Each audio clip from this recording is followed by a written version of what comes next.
औज़ुबिल्लाहिमिनश्शैतानिर्रजीम बिस्मिल्लाहिर्रहमानिर्रहीम अस्सलातु वस्सलामु अलैका या सय्यदी या रसूल अल्लाह। तमाम मेरे वीडियो मैसेज देखने वालों को मेरा एक हम्बल एक बरादराना मुखलिसाना और वक्त की जो हमारी ज़रूरत है वो एक पैगाम भेजना चाह रहा हूँ। उम्मीद करता हूँ आप तक उसी तरह पहुँचेगा। वो ये है कि ये मुल्क हमने बड़ी कुर्बानियों से हासिल किया है।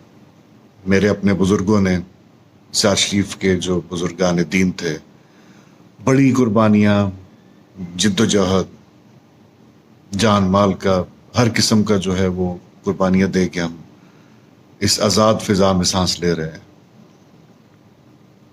और हम अपने हाथ से अपने घर को आग नहीं लगा सकते। मेरा हवाला 9 मई से है। 9 मई के हवाले से मैं गुफ्तगू करना चाह रहा हूँ कि वो जो कुछ हुआ वो काबिल मज़म्मत नहीं, काबिल तशवीश है कि हम अपने ही अमलाक को किस तरह नुकसान पहुँचा सकते हैं और किस तरह जो है अपनी चीज़ें जो है वो तोड़ फोड़ करके अपने ही लोगों के खिलाफ जलाओ गिराव करके। पाकिस्तान की आर्म फोर्सेस हैं, आर्मी है, नेवी है, एयर फोर्स है, वो हम में से ही गए हुए लोग हैं, हम ही हैं वो। तो हमारी अवाम और हमारी आर्म फोर्सेस वो लाजिम व मलजूम चीज़ें एक दूसरे के लिए। हमारे अंदर ना इनके खिलाफ जज्बा है ना होना चाहिए।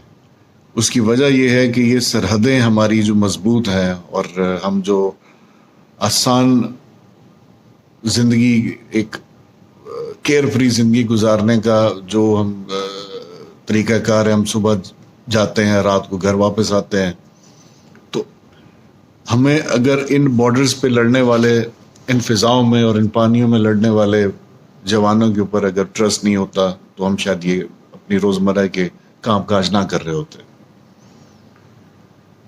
और जिस तरह इन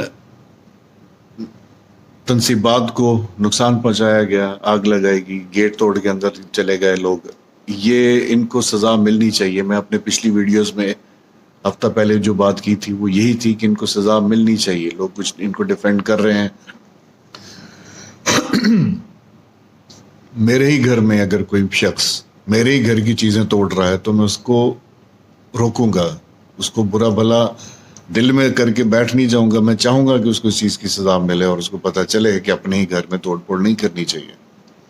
हम दुश्मनों को जो मुल्क के बाहर घात लगा के बैठे हैं क्या पैगाम दे रहे हैं दुनिया में, हम कि हम इस हद तक मेंटली चैलेंज लोग हैं कि हमें कोई भी चीज़, किसी चीज़ के लिए उकसाए हम जो है वो किसी भी सरकारी, नीम सरकारी, प्राइवेट जो है वो तनसीबात पे, अमलाक पे जो वो चढ़ दौड़ेंगे। तो मेरे ख्याल से हमें अपनी इंटेग्रिटी का ख्याल रखना चाहिए। और ये मैसेज अकेला मैं नहीं दे रहा, सज्जादा नशीन सार शरीफ जो मेरे बड़े भाई हैं, साहबजादा मोहम्मद ज़ियाउल हक साहब, उनके मर्ज़ी और हुक्म से ये जो है वो मैं अपना ये मैसेज आप तक पहुंचा रहा हूँ कि हमें अपने अफवाज की शाना बशाना खड़े होना है, जिस तरह हमेशा से खड़े होते रहे हैं। और जिस तरह से हम अपना एतमाद उस तरफ चल पड़े थे, हमें अपना एतमाद वो बहाल करना है अपने दिलों में। फ़ौज को होगा हम पे एतमाद, हमें भी फ़ौज पे एतमाद बहाल करना है। और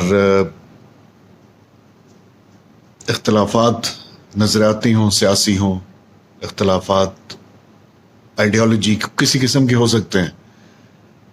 महज़ब कौमें, महज़ब नेशंस गालम गलोच, लड़ाई झगड़ा, तोड़ फोड़ ये करके तो वो अपने दलाइल को जो है वो नहीं मनवाती है। जिस तरह एक मौलाना रूमी के कॉल है कि जो पौधे उगते हैं, जो फूल उगते हैं, वो बादलों के गरजने से नहीं उगते, बादलों के बरसने से उगते हैं। तो अपने दलाइल को जो है वो बुलंद करें अपनी आवाज़ से ज़्यादा, और जो वर्ड्स हैं वो एक्शन से ज़्यादा स्ट्रांग होते हैं। और ये महज़ब कौमों की ही यही पहचान है। अगर हम इसी तरह चल पड़े तो ये तो कोई नहीं है, किसी को बाहर दुश्मन बैठा हुआ उसको हमें नुकसान पहुंचाना है, वो हमें कोई भी बात करके तीली लगा के शोशा छोड़ देगा और हम ज़ॉम्बीज़ की तरह उठ पड़ेंगे और अपनी चीज़ें तोड़ फोड़ करना शुरू कर देंगे। تو یہ کوئی عقل مندی نہیں ہے، محب وطنی نہیں ہے۔ محب وطن وہ ہوتا ہے جو اپنے ملک کے ایک ایک شخص سے اور اپنے ملک کی پراپرٹی سے پیار کرے، کیونکہ وہ پراپرٹی اس کی اپنی پراپرٹی ہے۔ اور میں امید کرتا ہوں یہ میرا میسج اسی طرح پہنچا ہوگا جس طرح میں پہنچانا چاہ رہا ہوں۔ اور پیار سے رہیں، بھائی چارے، محبت، اور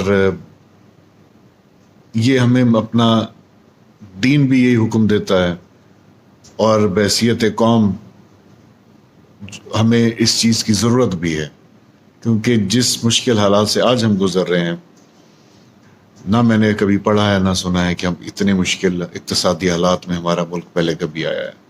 تو اس کا حل توڑ پھوڑ نہیں ہے، اس کا حل پیار محبت ہے، اس کا حل حب الوطنی ہے، اس کا حل اپنے افواج کے اوپر اعتماد ہے، ٹرسٹ ہے، اپنے اوپر ٹرسٹ ہے۔